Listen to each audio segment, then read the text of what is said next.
사도행전 12장 19절로 24절입니다.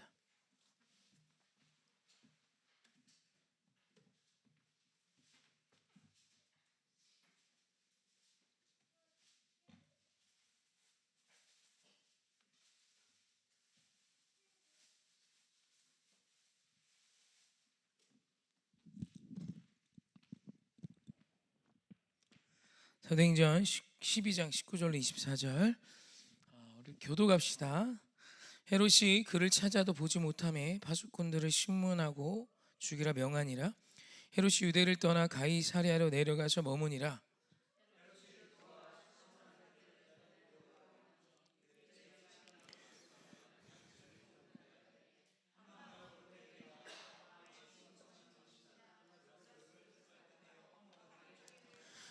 헤롯이 나를 택하여 왕복을 입고 단상에 앉아 백성에게 연설하니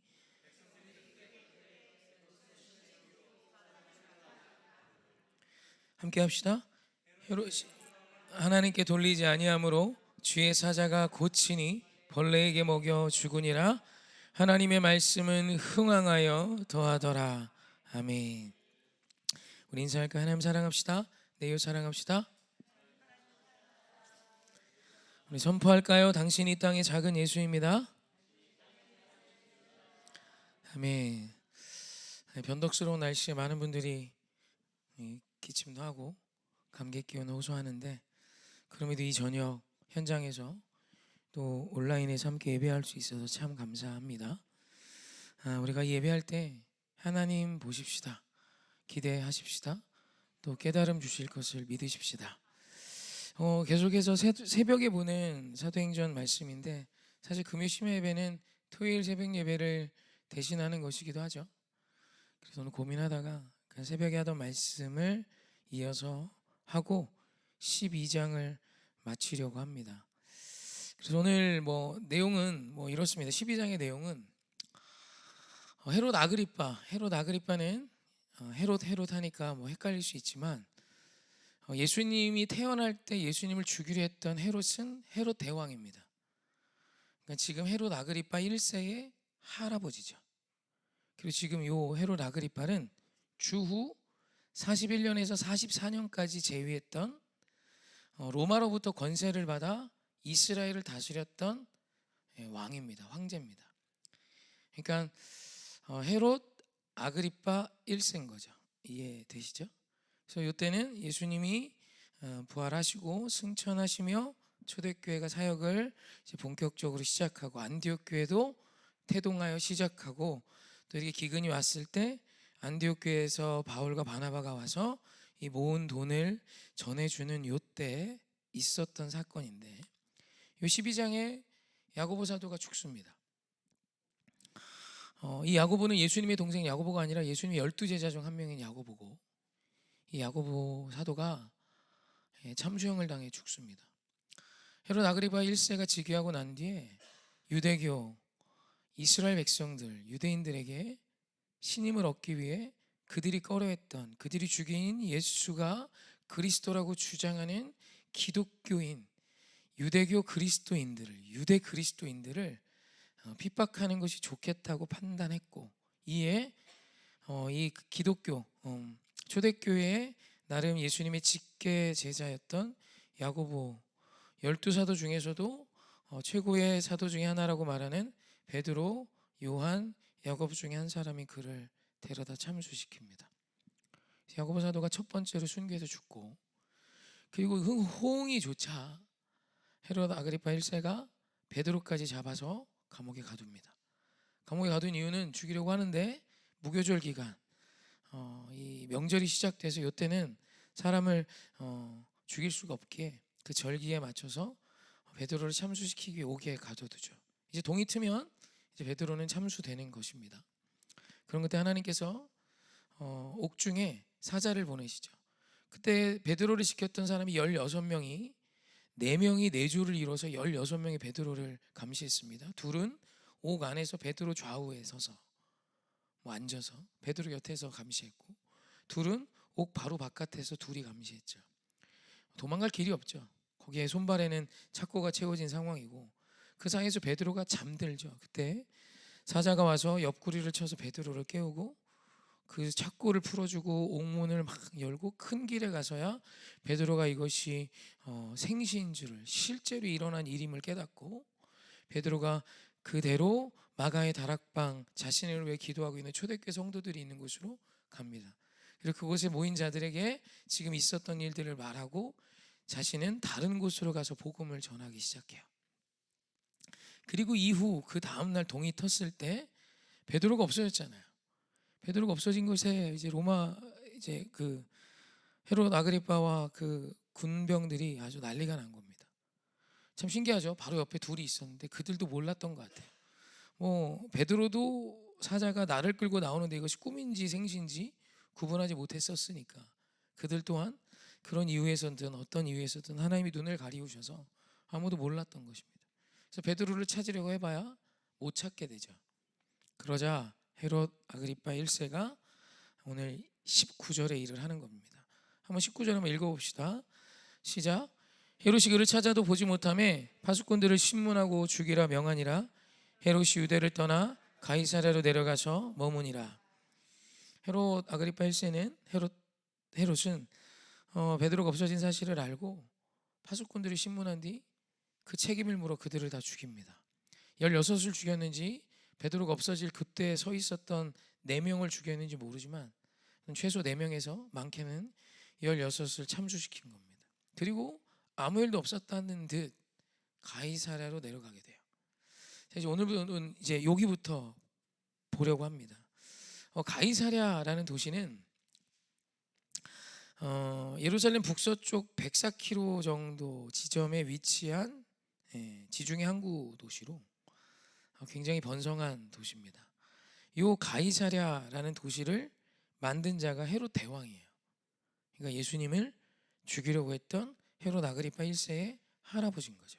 그가 가이사랴라는 도시를 재건합니다. 항구 도시로 대대적인 공사를 해서 그 앞에 있는 바다의 깊이가 대략 한 40m 정도 됐는데 이걸 돌을 가져다가 다 메웠답니다. 그리고 그 돌이 큰 건 뭐 지금도 있대요. 규모가 지름이 3m도 넘는 게 있답니다. 돌 하나가 3m가 넘으니 어마어마한 거죠. 그걸 그때 당시 뭐 포크레인도 없는데 사람 인력으로 끌어다가 거기를 채우고 그 항구의 폭이 60m가 넘는답니다. 그러니까 60m 하면 굉장히 넓은 거죠. 그만큼 큰 항구를 만들 것이고, 그리고 그곳에 가이사랴라고 이름을 짓습니다. 이 가이사랴라고 이름을 지은 것은 로마의 황제인 카이사르의 이름을 따서 지은 거죠. 그래서 카이사르라는 황제의 이름을 따서 가이사랴라고 지은 이유는 헤롯 대왕에겐 두 가지 목적이 있는 거죠. 첫째, 자신의 어떤 업적을 위함이죠. 그리고 두 번째는 로마의 황제에게 잘 보이기 위함입니다. 그래서 카이사르라는 그 이름이 이제 배당받은 도시에는 자격이 필요합니다. 아무 도시나 막 갔다가 어디 읍면에다가 뭐 가이사랴 이렇게 치면 죽어요. 참수당합니다. 그러니까는 적어도 황제 이름을 갖다 붙일 만한 도시는 기본적으로 행정적으로 뛰어난 기능을 해야 되고 규모면으로도 규모가 있어야 되고, 무엇보다 그 가운데는 황제의 신전이 있어야 합니다. 당시 로마 황제는 진짜 신처럼 사람들에게 경배를 받았던 인간입니다. 그렇기 때문에 로마 황제의 이름이 붙은 도시에는 황제의 신전이 있어요. 그래서 사람들이 그곳에 와서 황제를 제사하게 했습니다. 그래서 이 안티오쿠스의 이름을 딴 것이 성경에 보면 안디옥입니다. 그래서 BCD 안디옥, 안디옥이라는 이름이 꽤 돼요. 그 안디옥도 마찬가지예요. 굉장히 큰 도시인 이유가 그 이름 자체에서 나오는 겁니다. 안티오쿠스라는 로마 황제 이름을 따서 만든 도시가 안디옥이기 때문이에요. 거기도 마찬가지로 로마 황제 신전이 있죠. 오늘 이 가이사랴라는 이 도시에 헤롯 아그리파 1세가 옵니다. 오늘 우리가 생각했으면 하는 것은 얼마나 위대한 사람들의 모습입니까? 세상이 오늘 이곳에 모인 자들, 또 그 가이사랴라는 도시를 보며 하나님의 영광을 누가 보겠습니까? 황제의 신전이 있고, 황제의 신전이 그 도시의 중심에 있든지 가장 번화한 사거리, 지금으로 치면 우리 장곡 장현동, 이 장현동 치면 어디가 제일 큰 사거리입니까? 그 가장 큰 사거리에 멋진 신전이 하나 들어있는 거예요. 그리고 사람들이 거기에 신전세를 내며 황제를 제사하는 도시예요. 그러니까 하나님의 영광, 하나님의 다스림이 어디에도 보이지 않는, 거기에 그 도시를 만든 헤롯 대왕의 손자 헤롯 아그리빠가 대를 이어 통치자가 되어 가이사랴를 방문하는 거예요. 얼마나 멋지게 갔겠습니까? 의전들을 담당하는 군사들과 의전, 차량은 없겠지만 마차를 타고 백마가 끄는 아주 멋진 마차를 타고 입성할 때 사람들이 박수치지 않았겠습니까? 그리고 그곳에는 로마의 황제가 임명한 헤롯 아그리파 1세, 대대에 걸쳐 이 땅을 다스리는 정말 성공한 가문의 아들이 지금 통치자로 가이사랴에 방문하는 거예요. 여러분, 여기 어디 하나님의 영광이 있겠습니까? 여러분, 이것이 세상이에요. 우리가 이 세상을 대면할 때 가이사랴의 헤롯 아그리파 1세 앞에 서 있는 것처럼 느껴질 때가 있습니다. 예수를 믿는 게 요즘 그렇죠. 이제 저한테 오늘도 이렇게 성도님 질문하요. 부목사님 언제 오냐고. 목사가 없어요. 요즘에 목회하는 분들이 많지 않습니다. 신학교에서 문자가 나왔는데 이런 문자가 왔습니다. 타이틀이 이거예요. 한 교회 한 학생 신학생, 한 교회당 한 명의 신학생을 보내주세요. 제목이. 우리나라 모든 신학교가 지금 미달입니다. 복잡하게 생각할 거고, 여러분 아들 나면 딸 나면 신학교 보낼 거예요? 이게 지금 그만큼 어려워요. 요즘은 목사한다고 누가 인정해주지 않습니다. 존경하지도 않고요. 가난하고 어렵고 힘들어도 무언가 사람들이 우러러보는 자리라면 해볼 만하죠. 근데 그렇게 고생스럽지만 잘 되지도 않고 존경도 못 받고 조롱의 대상이 된 곳이 지금 한국교회이죠. 저도 넷플릭스를 간간히 보는데 최근에 넷플릭스에서 회자됐던 아주 떴던 모든 드라마, 오징어 게임을 시작으로 한국교회, 한국 땅에 했던 모든 드라마에는 기독교가 조롱거리로 나옵니다. 쉿, 안 듣네. 다른 사람은 다 들었는데 너는 안, 쉿, 조용히 해야 돼, 알았지? 최근에 히트를 쳤던 더 글로리에도 보면 주인공급 악역을 했던 한 여자가 목사 딸이죠. 돈이 얼마나 많은지 한국교회 그렇게 돈 긁어써서 목회하는 분 없습니다. 그런 분을 본 적이 없어요. 한국 어디에도 없는 목회자의 집안의 자녀가 거기 나와요. 마약에 찌들어서 해서는 안 될 짓거리를 하고, 그런 것을 보는데 너무 웃긴 게 그게 이제 익숙합니다.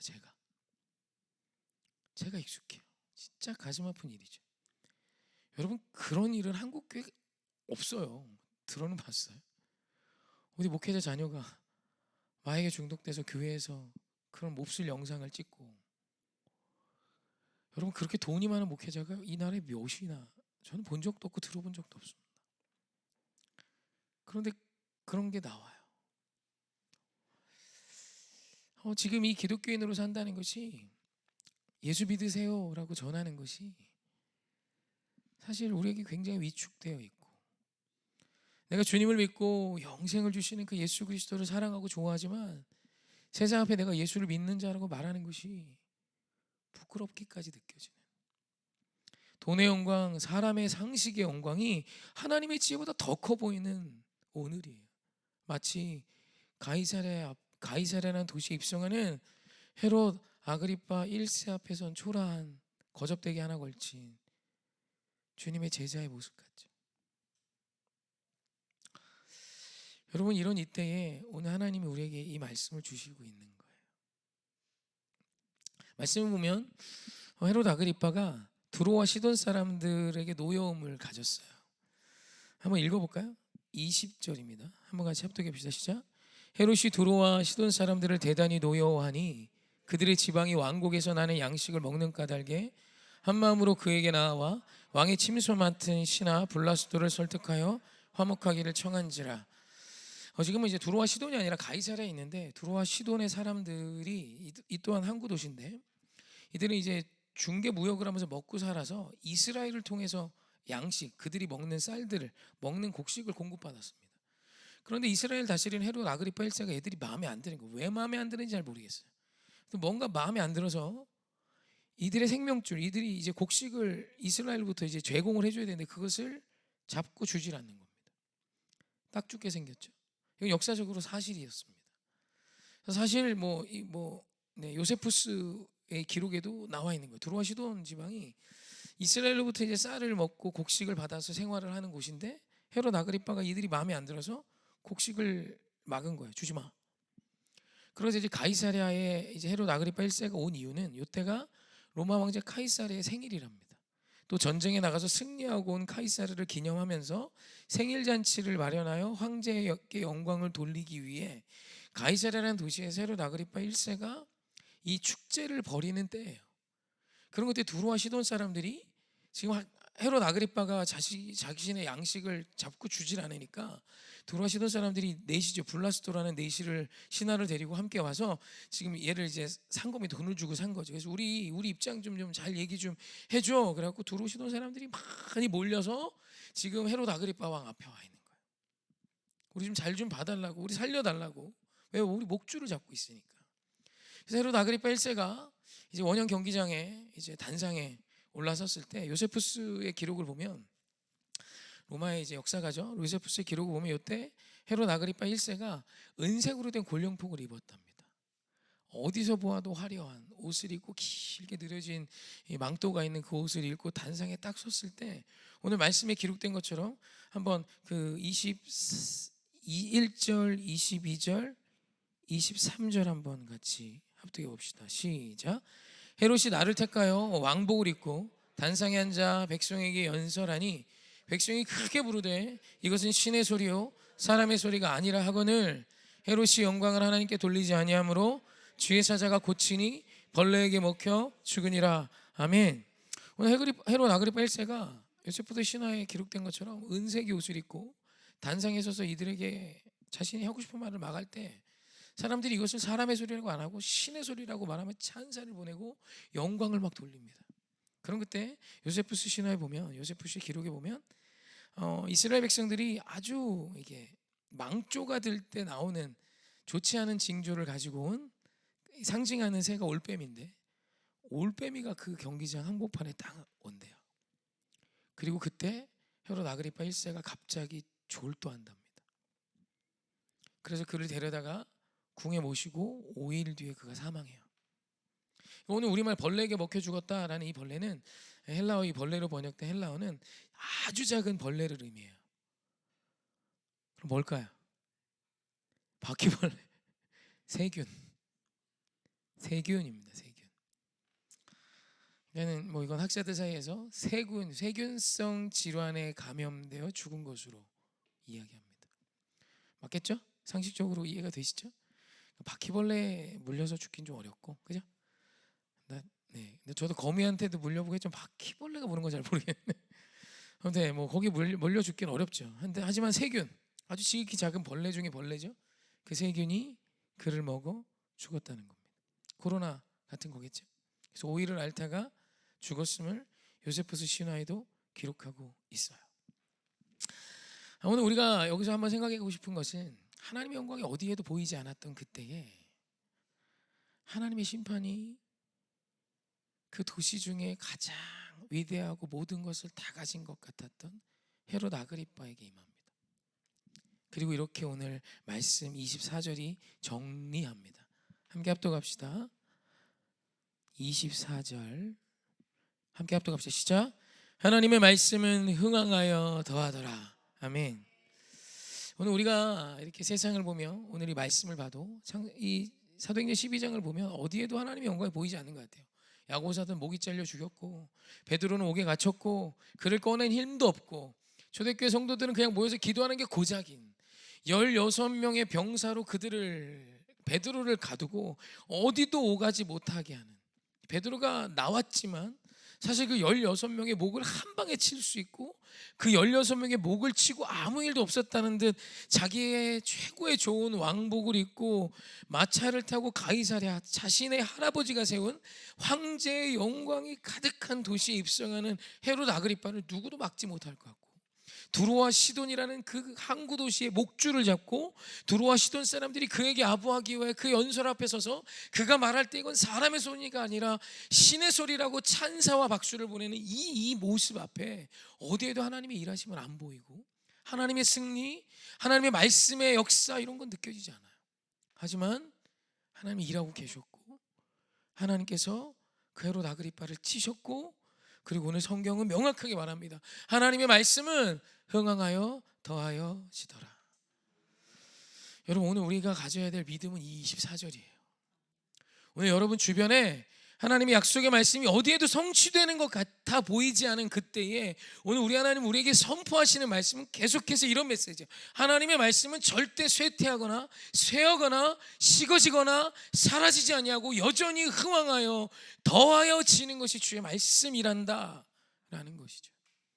오늘 여러분 눈앞에 하나님의 말씀의 영광보다 크게 보이는 것이 무엇입니까? 세상의 그 어떤 것이 하나님의 말씀보다 크게 보인다 할지라도 오늘 이 말씀을 기억하고 돌아가십시오. 하나님의 말씀이 흥황하여 더하는 것이 세상의 역사이고 모든 인류의 역사였고 하나님의 선포입니다. 오늘 우리는 이 말씀을 붙든 자예요. 제가 역사적으로 나름 이렇게 설명해서 논리적으로 이야기했지만 어디에도 보이지 않는 것 같은 하나님의 일하심이 있습니다. 말씀을 제가 몇 구절 더 적어왔는데요. 다니엘서를 보면 다니엘서는 이제 느부갓네살 왕 이후에 이제 벨사살 왕이 등극을 하죠. 이 벨사살 왕이 무슨 일을 하는지 5장 1절로 4절 한번 함께 합독해 봅시다. 생각하시면서 한번 읽어봅시다. 시작. 벨사살 왕이 그의 귀족 1000명을 위하여 큰 잔치를 베풀고 그 1000명 앞에서 술을 마시니라. 벨사살이 술을 마실 때 명하여 그의 부친 느부갓네살이 예루살렘 성전에서 탈취하여 온 금은 그릇을 가져오라 명하였으니 후궁들이 다 그것으로 마시려 함이더라. 이에 예루살렘 하나님의 전 성소 중에서 탈취하여 온 금그릇을 가져오매 왕이 그 귀족들과 왕후들과 후궁들과 더불어 그것으로 마시더라. 그들이 술을 마시고는 그 금, 은, 구리, 쇠, 나무, 돌로 만든 신들을 찬양하니라. 아멘. 지금 벨사사랑이 여기서 잔치 벌일 때 무슨 일이 있었냐면 메대와 바사 연합군이 바벨론 궁 앞에, 왕궁 앞에 쳐들어왔어요. 근데 이 바벨론 궁이 천의 요새라 메대와 베사의 전력으로는 이 바벨론 궁을 어떻게 할 수가 없는 겁니다. 그러니까 벨사살이 그 소식을 듣고 잔치나 하자 그런 겁니다. 우리 좀 옛날 얘기 듣는 느낌이죠 오늘? 잔치나 하자. 저 잡것들 와가지고 저 앞에서 실룩실룩 대고 있는데 우리는 모여서 술이나 마시자. 이렇게 술을 마시다 보니까 이 벨사살 왕이 기분이 좋아진 거예요. 생각해보니까 자기 아버지 느부갓네살이 이스라엘을 박살낼 때 예루살렘 성전에서 가지고 온 성전 기물들이 있어요. 성전 기물들은 대부분 순금으로 만들어졌죠. 그럼 금으로 칠해서 만들 때 그럼 그거 갖고 오라는 겁니다. 그걸로 술 나눠 마시게. 그리고 거기에 술을 따라 마셔요. 후궁들까지 그 잔에 술을 따라 마십니다. 그리고 결정적으로 마지막에 그들이 술을 마시고는 그 금, 은, 구리, 쇠, 나무, 돌로 만든 신들을 찬양합니다. 하나님을 조롱하고 조롱하는 거예요. 여러분 여기에 하나님의 영광이 어디에도 없는 것 같아요. 하나님은 패배하셨고 하나님은 죽은 왕 같고 우리가 믿는 하나님 없는 것 같죠. 그런 그때 하나님께서 손을 하나 보여주세요. 손가락 하나가 나와서 메네메네 데겔 우바르시인이라고 씁니다. 그 이야기 한번 봅시다. 다니엘 5장 25절로 31절입니다. 손이 나와서 쓴 글자예요. 함께 합독합시다. 시작. 기록된 글자는 이것이니 곧 메네메네 데겔 우바르시니라. 그 글을 해석하던대 메네는 하나님이 이미 왕의 나라의 시대를 세워서 그것을 끝나게 하셨다 하며 대겔은 왕을 저울에 달아보니 부족함이 보였다 하며 베레스는 왕의 나라가 나뉘어서 메대와 바사 사람에게 준 바 되었다 함이니이다 하니 이에 벨사살이 명하여 그들이 다니엘에게 자주색 옷을 입히게 하며 금 사슬을 그의 목에 걸어주고 그를 위하여 조서를 내려 나라의 셋째 통치자로 삼으니라. 그날 밤에 갈대 왕 벨사살이 죽임을 당하였고 메대 사람 다리오가 나라를 얻었는데 그때 다리오는 62세였더라. 아멘.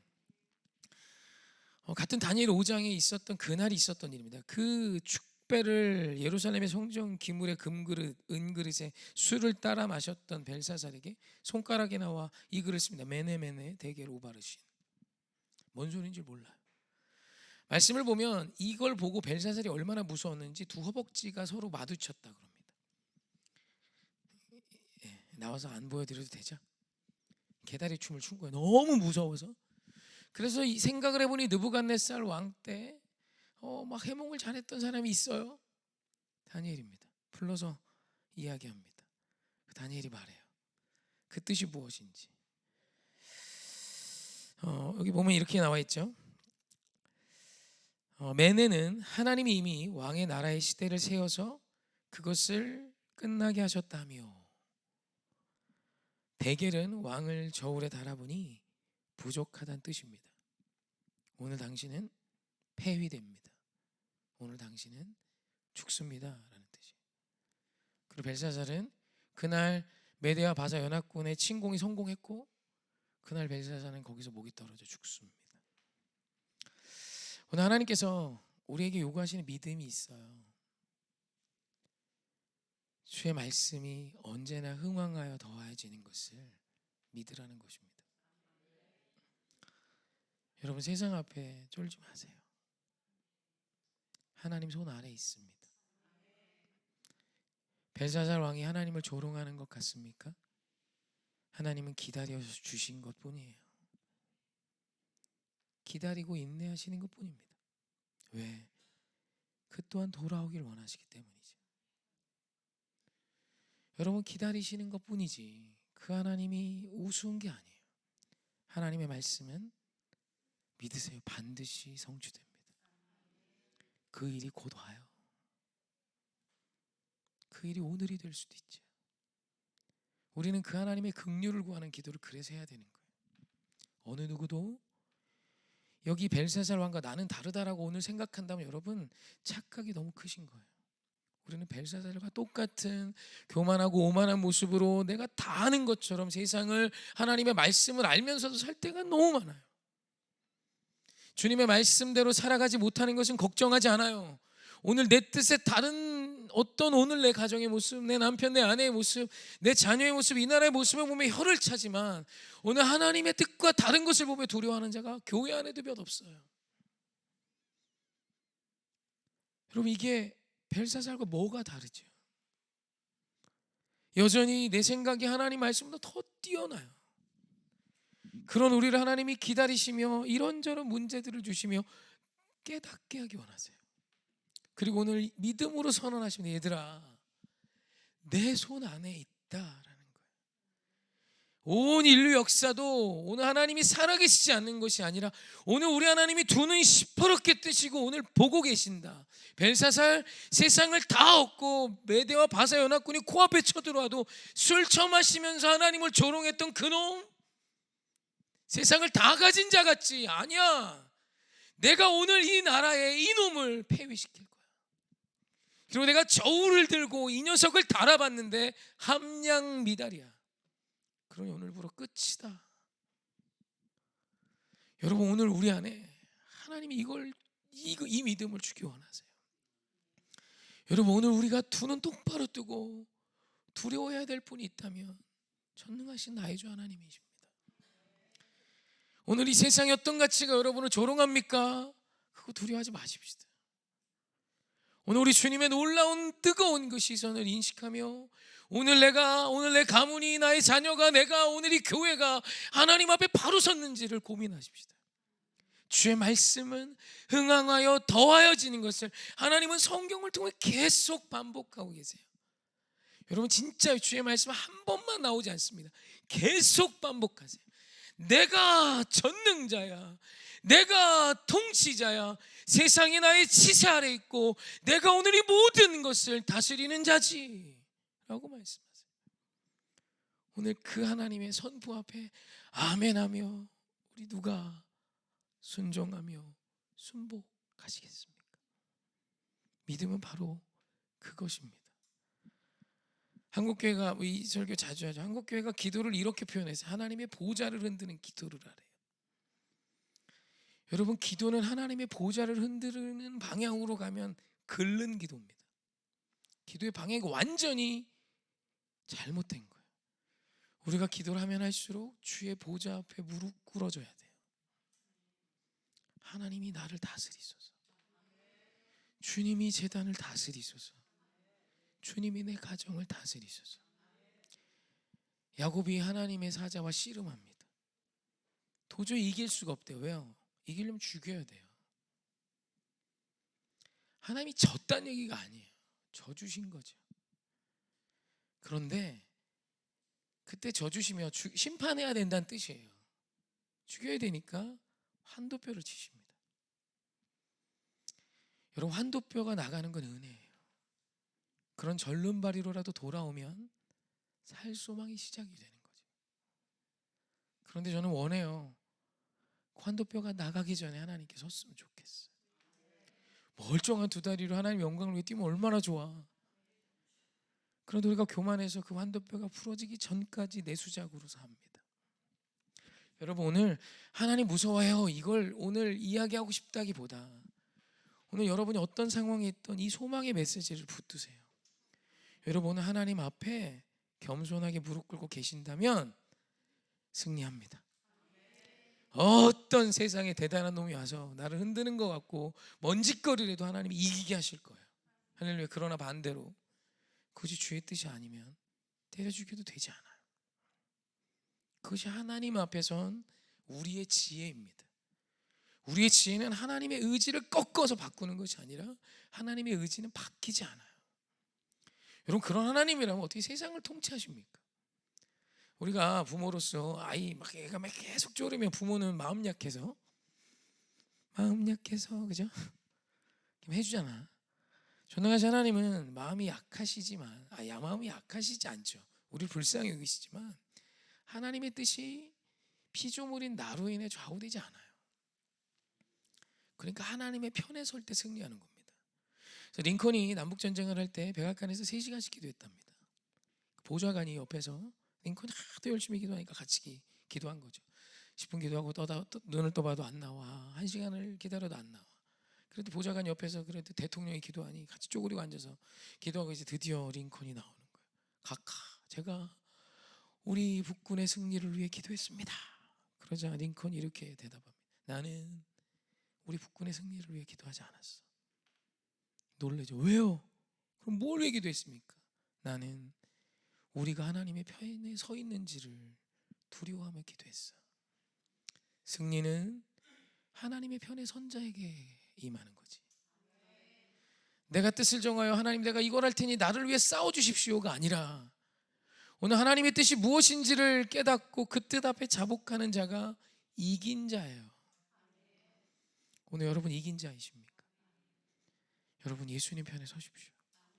주님 편에 서지 않았다면, 주님 편에 서 있지 않다면 여러분 하나님이 인내하고 기다리세요. 그분의 자비는 한량 없으세요. 그리고 중보하십시오. 오늘 내 자녀가, 오늘 이 교회가, 우리 오해 교회가 보면서 우리 홍 목사가, 여러분이 저 볼 거 아니에요? 우리 홍 목사님 이제 예수님을 떠나 세상을 향해 가는 것 같으면 여러분 기도해 주세요. 하나님이 기다리시고 쓰시길 원하세요. 회복시켜서. 마찬가지로 여러분도 여러분이 사랑하는 자를 보며 견적이 좀 나오죠. 견적 나와요, 안 나와요? 대략 나온다고, 그죠? 견적이 나와. 그러면 기도하세요. 하나님 불쌍히 여겨주세요. 은혜 주세요. 하나님은요, 당신이 그 사람을 사랑하는 것보다 더 사랑하고 계세요. 하나님의 처방은 당신의 어떤 지혜보다 훨씬 더 옳고 기가 막히고 아름답습니다. 그러니 우리 힘내서 주님 앞에 나와 이 주의 말씀은, 하나님의 말씀은 흥황하여 더하여짐을 고백하며 승리하는 저와 여러분이길 주님의 이름으로 축원합니다. 아멘, 아멘, 아멘.